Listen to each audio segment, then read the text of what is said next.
ataupun Fufufafa dan semua kroni-kroninya yang terlibat seret ke pengadilan. Saya minta dengan tulus, dengan sangat hormat kepada yang kami hormati Bapak Presiden Haji Prabowo Subianto, tolong Pak, bersihkan pemerintahan Bapak dari orang-orang yang bermasalah, baik bermasalah dengan korupsi, bermasalah dengan judi, bermasalah dengan pelanggaran HAM, bermasalah dengan segala kemungkaran dan kerusakan negeri. Jangan mereka dibiarkan proses hukum, tegakkan keadilan bagi bangsa Indonesia. Yuk kita hormati pemerintah Pak Jokowi. Saya bukan membela orang, terus terang aja. Untuk apa sekarang saya, apa itu istilah tentara, ngolor, menjilat, ya kan? Bukan saya bela-bela Pak Jokowi karena person, tidak. Saya mau katakan apa adanya. Kalau ada kekurangan, kita semua ada kekurangan. Semua pemimpin ada kekurangan. Jangan memfitnah, jangan menyerang. Kita semua punya kekurangan. Kita sebagai yang muda berani juga ngoreksi. Tapi ngoreksinya dengan cara yang baik, yang sopan. Saya kira itu ajaran ustadz-ustadz saya. Saya bukan orang yang terlalu baik. Agama saya akui di depan Muhammadiyah. Aku akui. Tapi saya ingat ajaran ustadz-ustadz saya. Tidak boleh dendam, tidak boleh maki-maki. Ternyata bernegara itu, keyakinan saya dasarnya adalah beberapa hal yang fundamental. Yang pertama adalah kemampuan bangsa itu menghasilkan pangan.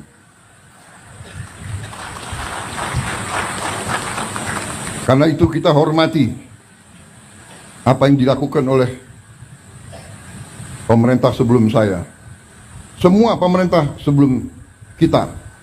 Dari Presiden Soekarno selanjutnya punya jasa sampai kita berada di sini. Yuk kita hormati pemerintah Pak Jokowi.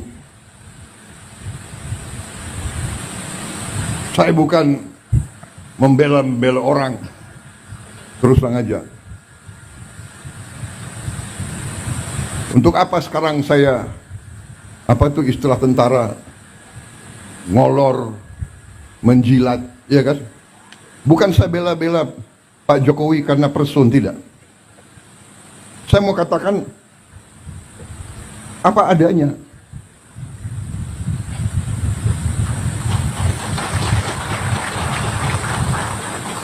Kalau ada kekurangan, kita semua ada kekurangan.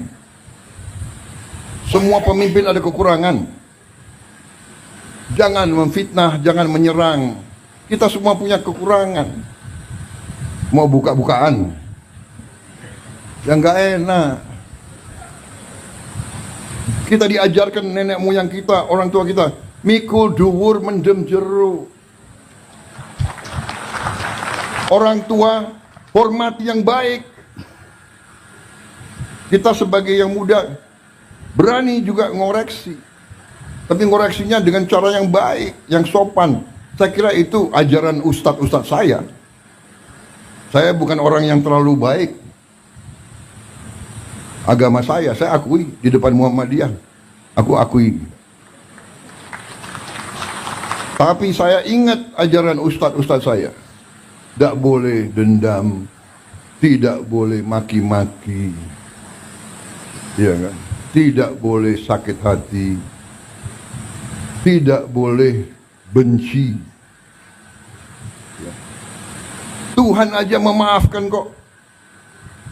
Manusia meneruskan permusuhan. Saya ini dikalahkan oleh Pak Jokowi. Dan menteri-menteri saya banyak yang ikut mengalahkan saya. Benar ya? Ayo ngaku tuh, ngaku. Siapa bendaharanya Pak Jokowi? Itu Trenggono itu. Ayo ngaku ini. Ini banyak ini menteri-menteri saya itu. Tapi sudah ini kan Perbedaan itu biasa, persaingan itu biasa. Biasa, saudara. Tapi sesudah itu, ayo kerjasama, ayo. Nyatanya saya tahu ini. Dalangnya Trenggono ini.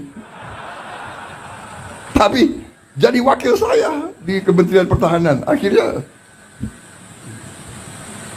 saya dibilang, oh Prabowo pakai banyak orangnya Jokowi. Tidak, bukan orangnya Jokowi. Saya pakai orang merah putih. Saya pakai anak Indonesia. Iya kan?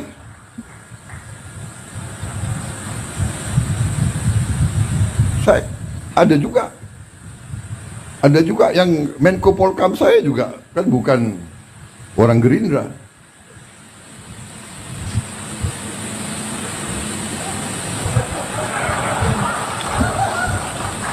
Dia memang non partai. Tapi saya ambil satu. Yang saya ambil, saya yakin di dalam hatinya semua itu cinta merah putih, cinta tanah air. Assalamualaikum warahmatullahi wabarakatuh. Tema kita pada kesempatan kali ini, ketaatan kepada pemimpin yang sah atau pemerintah yang sah merupakan perintah agama. Ini temanya cukup menarik dikarenakan belakangan ini ada saja orang-orang yang hendak membenturkan antara beragama dan bernegara. Padahal sebetulnya menjadi warga agama yang solih itu berbanding lurus dengan menjadi warga negara yang baik. Tidak boleh ada orang yang berpikir untuk membenturkan antara ketaatan beragama dan kesetiaan bernegara. Ketika orang membenturkannya, maka itu karakter berpikir yang destruktif, yang merusak sekali.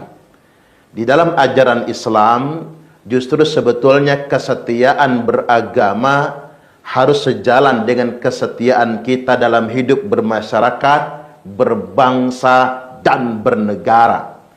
Kita ingat perkataan Umar ibn Khattab radhiyallahu an, pernyataan beliau yang sangat populer, innahu la islama illa bi jama'atin wala jama'ata illa bi imaratin wala imarata illa bi ta'ah. La islama illa bi jama'ah. Tidak ada Islam kecuali dengan al-jamaah. Apa itu jamaah? Yakni hidup bersepakat. Dalam konteks modern, hidup bersepakat adalah hidup bernegara. Secara sederhana ingin saya katakan, tidak ada Islam kecuali dengan hidup setia dengan bernegara.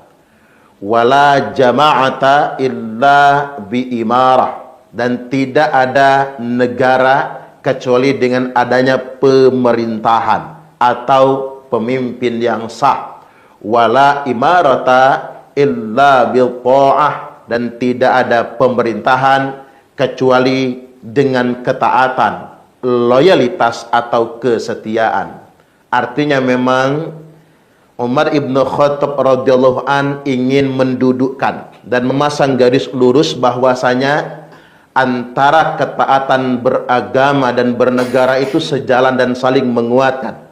Ketaatan beragama dan pemerintah yang sah tersebut merupakan perintah yang sejalan, tidak bertentangan. Persis dengan apa yang telah difirmankan oleh Allah Subhanahu wa taala, a'udzu billahi minasyaitonir rajim. Ya ayyuhalladzina amanu ati'ullaha wa ati'ur rasula wa ulil amri minkum. Wahai orang-orang yang beriman. Ini langsung menohok lu, langsung nih. Orang-orang yang mengaku mukmin hari ini, orang-orang yang mengaku paling islami katanya, orang-orang yang mengaku paling beriman katanya, yang sering melawan pemerintah yang sah, melakukan serangkaian upaya mendelegitimasi pemerintah yang sah, dan Allah langsung menohok kepada orang-orang yang beriman. Wahai orang-orang yang beriman, ati'ullaha, taatlah kalian semua kepada Allah, wa ati'ur rasula, dan taatlah kalian semua kepada Rasul, wa ulil amri minkum, dan pemerintah. Minkum ini mengikat situasi dan kondisi, kekinian dan kedisinian pemerintah kita semua. Artinya memang mentaati ulil amri, pemerintah kita, pemerintah yang sah, merupakan implementasi pengamalan dari ketaatan kepada Allah dan Rasulnya, merupakan hierarki turunan dari ketaatan kepada Allah Subhanahu wa Ta'ala dan Rasulnya. Maka terkait dengan ayat ini, Nabi Sallallahu Alaihi Wasallam menegaskan, orang yang mentaati pemimpin sama saja dia telah mentaati Rasul, sama saja dia telah mentaati Allah. Sebaliknya, orang yang mendurhakai pemimpinnya sama saja dia telah mendurhakai Allah dan mendurhakai Rasulnya. Ini jelas sekali sebetulnya. Baik, yang berikutnya muncul pertanyaan, Ustaz, gimana kalau pemimpin itu ada kekurangan? Ya jelas dong. Yang namanya pemimpin itu manusia biasa. Mereka bukan nabi yang ma'sum. Mereka manusia biasa. Tapi setidak-tidaknya mereka lebih baik daripada kita. Orang-orang yang sering membicarakan pemerintahnya buruk semua di mata dia, seakan-akan kalau dia yang jadi pemerintah, dia akan lebih baik lagi. Seolah-olah sedemikian rupa.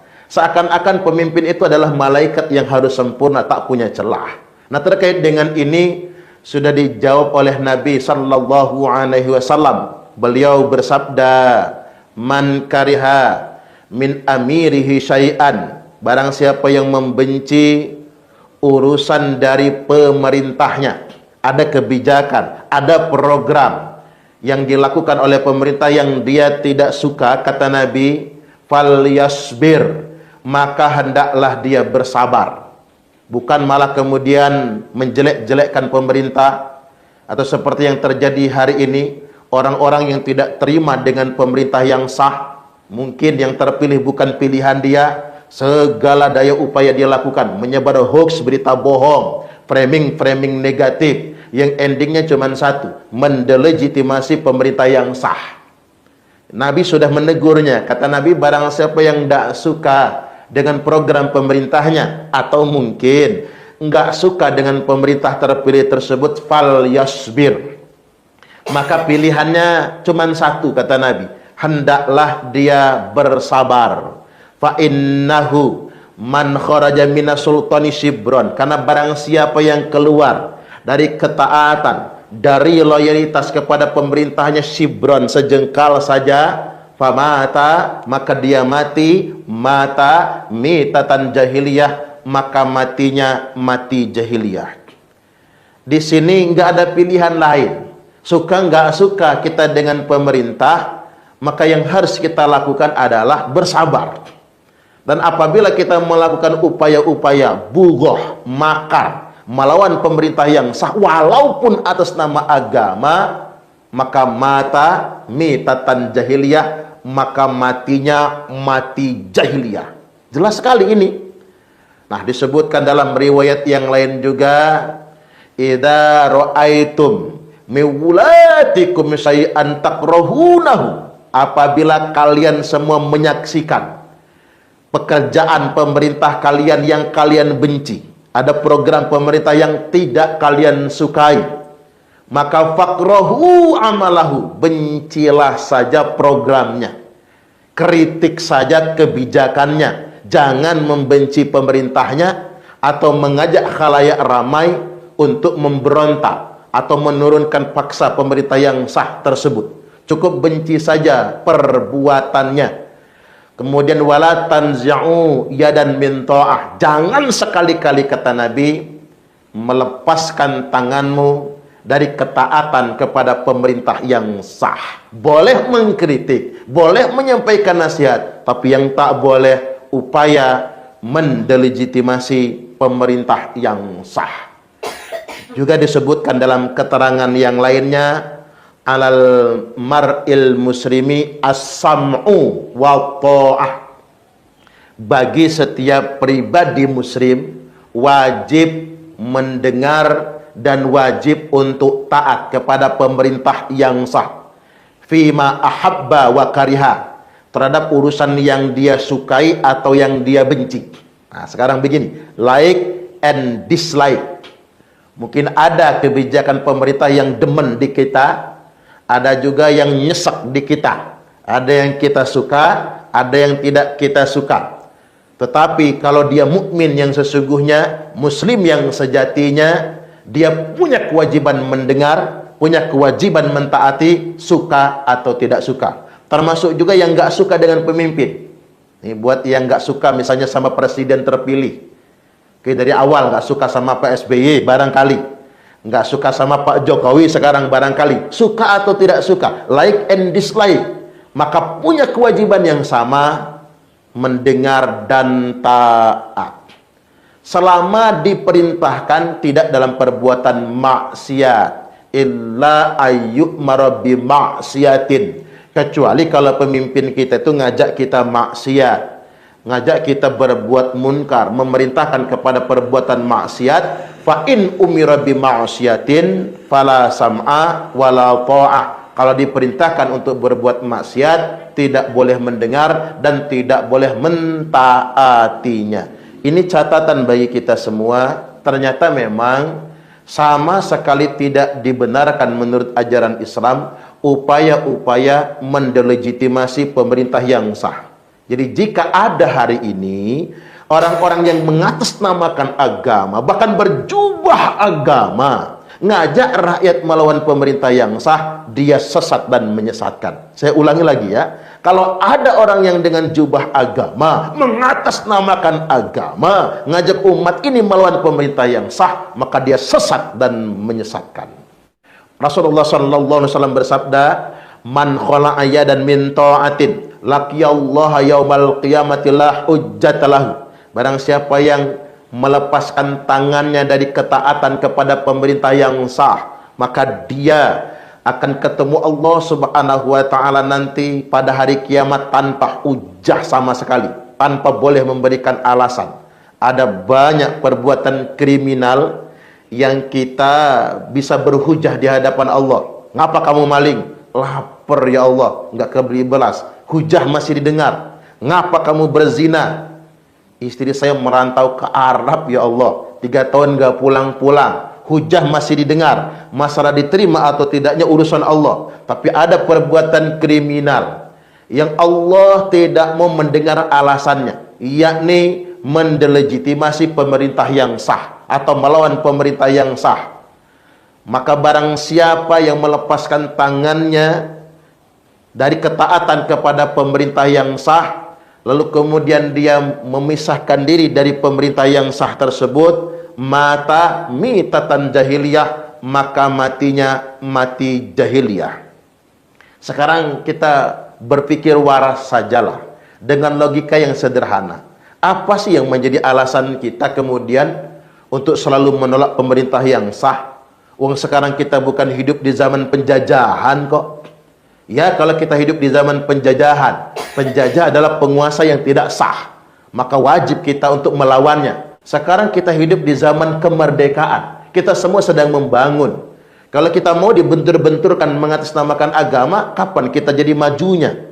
Ada proyeksi dari Presiden Jokowi, tahun 2045 nantinya Indonesia akan setara, sejajar dengan semua negara maju yang ada di dunia ini.